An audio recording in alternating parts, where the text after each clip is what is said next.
Hello, everyone.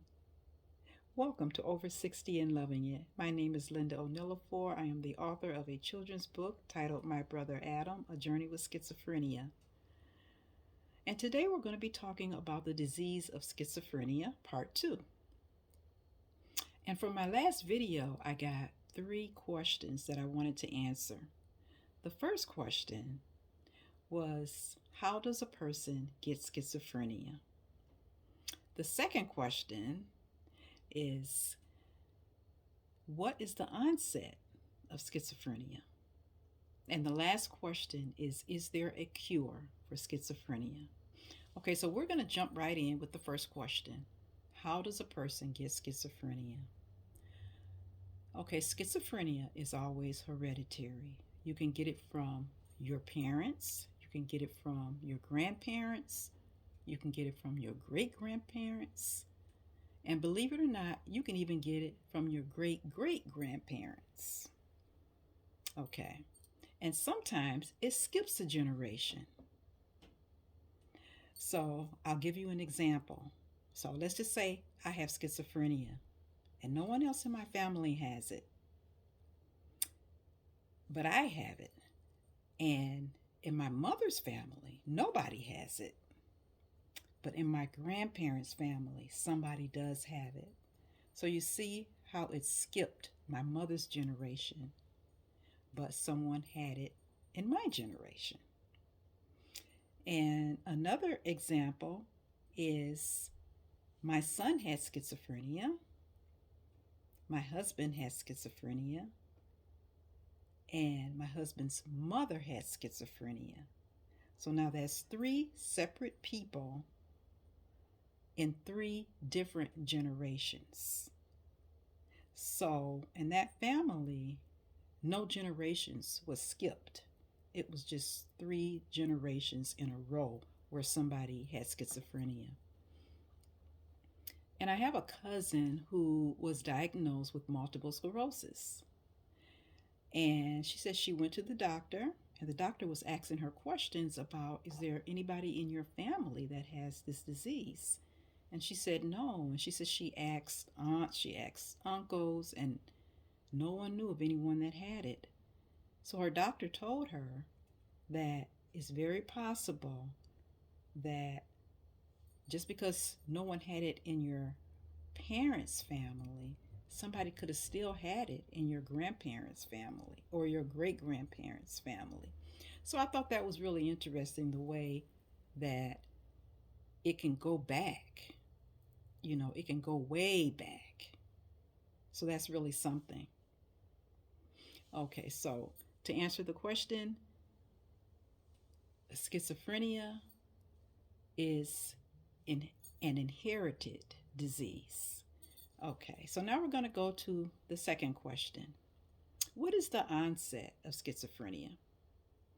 Well, you can get schizophrenia at any age. I don't know if you remember way back, there was a young girl on TV. Her name was January. And she was on so much medication.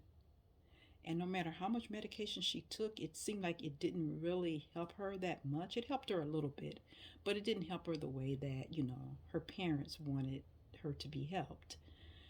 And I think she was maybe 8 or 9. She was really young.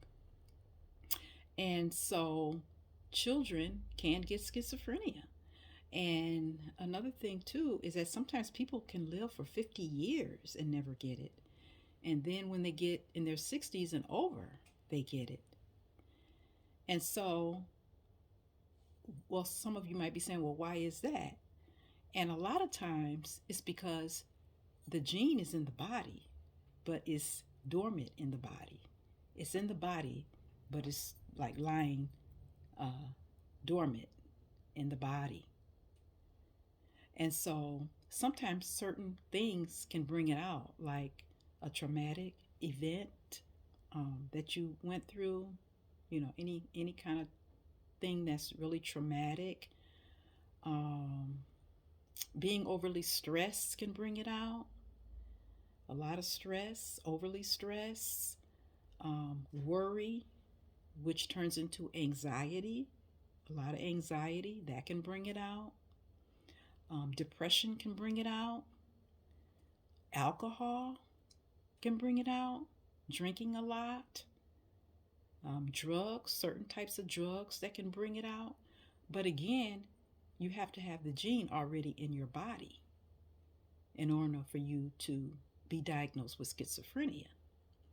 Now, a lot of those things that I just mentioned, sometimes people have what's called psychosis from those things. They don't have schizophrenia because that's two different things, psychosis and schizophrenia. Okay, so to answer the question about what is the onset of schizophrenia, any age, any age. Okay, so let's go to the third question. Is there a cure for schizophrenia? Okay, now, first of all, I'm not talking about just a person having schizophrenia and they're able to go to work, they're able to drive, they're able to take care of themselves. They really don't have to be on medication, or they might have to be on medication, but not to a point where, like, a person that has chronic schizophrenia has to be on medication. Okay, so that's what I'm talking about. I'm talking about chronic schizophrenia, where a person cannot hold a job, where they have to take their medication to function. Um, Someone that hears voices, they have hallucinations, they have delusions. So that's the type of schizophrenia that I'm talking about. Okay, so, um, well, I'm not going to say that there is no cure because we know that God works in mysterious ways and God can do anything. So, but most of the people that have chronic schizophrenia, they do have to take medication. And the medication is really strong because the medication helps the symptoms of the hallucinations, the symptoms of delusions, the symptoms of hearing voices, and the symptoms of believing things that are not true. And sometimes the medication is so strong that they have a hard time um, doing things that they would normally do. So, like, let's just say if a person was a pianist before they got sick. So now they're sick, they're taking the medication. Well, it might be hard for them to read the notes with the medication. Um, and that's only because the medication is strong and it has to help them with their symptoms. So, the only cure is really just taking their medication, and that can help them with the disease. But a lot of times, they still can't live the life that they want to live because of the side effects of the medication.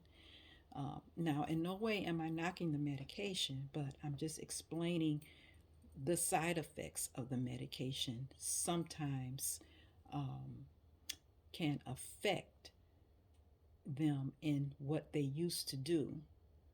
Okay, so um, another thing too, when a person has schizophrenia, um, they really have a hard time like communicating. Um, and I think I said this in my other video. They have a hard time. A lot of times they just want to be, by themselves or in their room. And that's because of their brain disease. They have a hard time thinking. And so, if you know someone that has schizophrenia or if you have relatives that has schizophrenia, my advice is to just be patient with them because they can't think as fast as we can think. They can't, move as fast as we can move. Because a lot of times, we get impatient with people. And so that's the reason why, I'm doing this video because I want to educate people about different diseases. And well, today we're talking about schizophrenia. But we really have to take our time with them and just, you know, put yourself in their shoes. And just say, well, this could be me. This could be me. And if this was me, wouldn't I want somebody to be patient with me? And, just try to understand, that they didn't choose that disease. The disease chose them. They don't want to be, they don't want to have a brain disease. No one wants to have a brain disease. But if the disease is inherited, the only thing they can do is take their medicine and just try to live a normal life. So we should just have patience with them. We should just love them and just understand that any kind of mental health disease is really devastating, to the person that has it. Because now they can't do the things that they would like to do. They can't be good at things the way they used to be. They can't hold a conversation, a long conversation, like they used to be able to. So there's so many things, that they can't do anymore. So we need to take that into consideration. Okay, so this is going to be, this is part two, but my next video is going to be part three because there's so much to talk about, and I still have a lot of things that I want to share with you guys. And so next time I see you, we'll be talking about the disease of schizophrenia, and that's going to be part three. And I'm going to sum up everything in part three. I thought I was going to be able to do that with this video, but there's just too much to talk about when it comes to mental health. Okay, so thank you for tuning in, and I would love it if you would like and subscribe, and I will see you in my next video, and we're going to be talking about the disease of schizophrenia, part three. Thank you. Goodbye.